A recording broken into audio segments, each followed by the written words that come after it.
Nakakagutom naman. Ano kayang makain? Oo nga pala.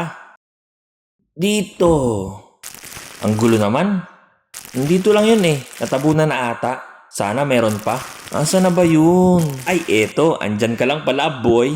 And for today's menu, spaghetti Kennedy. Sarap! My favorite. Teka, baka meron pang iba. Ano to, ha? Coffee jelly? At may pa-dessert pa talaga, ha? Panalo. Okay, iinit ko muna tong pasta. Teka. Pwede pa to.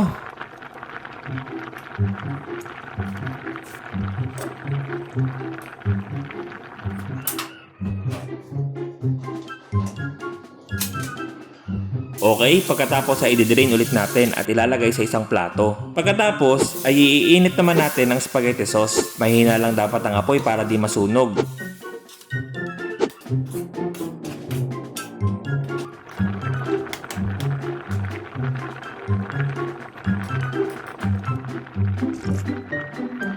Pagtapos at mainit na, pwede na nating ibuhos sa pasta. At voila! Meron na tayong spaghetti. Busog na siguro ako nito.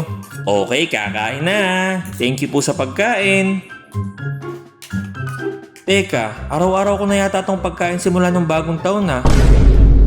Ay.